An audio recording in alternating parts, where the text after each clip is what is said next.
Nous avons réalisé cette courte vidéo pour vous aider à vous orienter dans les directives comptables internationales pour les organisations à but non lucratif, Exposé sondage 2, et pour introduire la série de vidéos qui expliquent les principales propositions.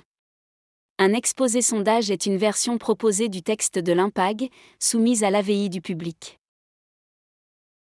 En prenant connaissance des propositions, vous pouvez partager vos opinions et façonner l'avenir de l'information financière des organisations à but non lucratif dans le monde entier. Les contributions de tous ceux qui préparent, contrôlent, utilisent ou s'intéressent aux rapports financiers des OBNL sont les bienvenus. L'exposé sondage 2 est la deuxième des 3 parties, et chacune est suivie d'une période de réponse de 4 à 6 mois. Vos commentaires influenceront les directives finales, qui sont attendues pour la mi-2025. L'OS 1 a été publié en novembre 2022 et a couvert des sujets qui encadrent le contenu de l'IMPAG. L'OS 2 commence à aborder certains des défis de la comptabilité propre aux OBNL, couvrant 4 sujets principaux, ainsi que 7 autres sujets. Premièrement, l'OS 2 introduit une nouvelle section qui n'existe pas dans la norme comptable IFRS pour les PME. Elle concerne les subventions que les OBNL accordent à d'autres entités ou à des particuliers, et couvre leur comptabilisation, leur évaluation et les informations à fournir. Deuxièmement, les revenus. Cette section contient un nouveau contenu sur les revenus des subventions et des dons. Elle comprend également les informations à fournir en matière de comptabilisation et d'évaluation des dons en nature, ainsi que les informations à fournir à leur sujet. Troisièmement, les stocks. Cette section traite des exigences relatives à la comptabilisation, à l'évaluation et aux informations à fournir sur les stocks des OBNL qui sont détenus en vue de leur utilisation ou de leur distribution ultérieure. Elle traite des exceptions autorisées, de l'évaluation des stocks donnés et des informations à fournir. Et enfin, la conversion des monnaies étrangères.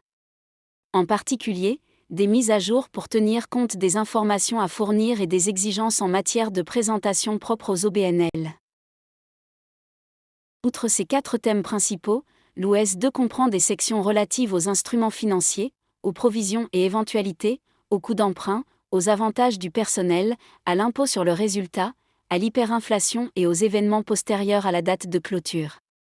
Il s'agit de sections des IFRS pour les PME qui peuvent être pertinentes pour les OBNL, mais qui n'ont pas été considérées comme prioritaires pour un examen détaillé au cours de la phase 1 de l'élaboration de l'IMPAG.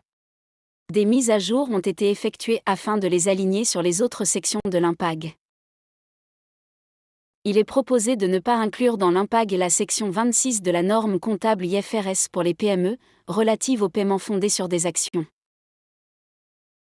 Cela signifie que 11 sections sont incluses dans l'OS 2. Elles s'ajoutent aux 12 sections déjà exposées dans l'OS 1. Les sections restantes figureront dans l'OS 3. L'OS 2 commence par une invitation à formuler des commentaires, disponibles en anglais, en espagnol et en français. Il comprend un résumé complet et les questions spécifiques et à commenter, QSC, qui sont des questions sur lesquelles nous souhaiterions particulièrement avoir votre avis. Les directives de l'IMPAG sont composées des volumes suivants, chacun portant le numéro de référence de son paragraphe. Les directives faisant autorité, y compris les directives d'application. La base des conclusions. Et le guide de mise en œuvre, avec des exemples illustratifs. Comme pour l'OS 1, l'OS 2 a été élaboré avec la contribution de groupes consultatifs composés de normalisateurs et de praticiens de tous les continents. Cette contribution a été essentielle à l'élaboration de directives internationales, en l'absence de normes comptables répondant aux besoins spécifiques des OBNL. Un certain nombre de donateurs institutionnels, dont l'USAID et la Banque mondiale, siègent au sein du groupe de référence des donateurs. Cette participation est essentielle, car les donateurs sont des utilisateurs importants des rapports financiers des OBNL. En outre, ils comblent souvent le manque actuel de normes internationales, chacun ayant ses propres exigences en matière de rapport. Une plus grande harmonisation sera gagnant-gagnant pour les bailleurs de fonds et les OBNL. L'IMPAG changera la donne pour le secteur. Il permettra aux OBNL d'un plus grand nombre de pays de démontrer leur capacité et d'attirer des fonds de sources diverses, tout en améliorant la fourniture d'informations utiles à toute une série de parties prenantes. Il améliorera la qualité et la cohérence des rapports financiers, réduira la duplication inefficace des efforts et simplifiera l'assurance de l'audit. Ensemble, nous pouvons instaurer la confiance et la redevabilité entre les OBNL et toutes leurs parties prenantes. C'est pourquoi vos commentaires sont vraiment importants.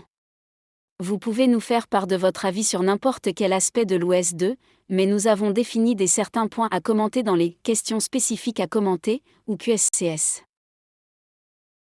Il y a 37 questions, réparties en 12 rubriques.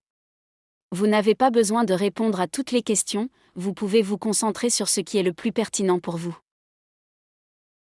Le point de vue des personnes travaillant dans le secteur est essentiel pour s'assurer que les directives sont pertinentes, conviviales, crédibles et adaptées à leurs objectifs, afin qu'elles puissent être largement adoptées.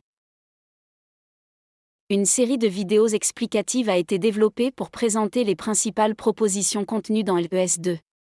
Ces vidéos sont disponibles sur notre site web et notre chaîne YouTube, en anglais, en espagnol et en français. Nous vous encourageons à visionner ces vidéos et à assister aux événements de sensibilisation disponibles avant de nous faire part de vos commentaires. Pour répondre, visitez le site www.ifr4npo.org/avyorsay. Téléchargez un modèle de document de réponse et téléchargez votre réponse ou lettre de commentaire dûment remplie. Les réponses doivent être rédigées en anglais. La date limite est le 15 mars 2024.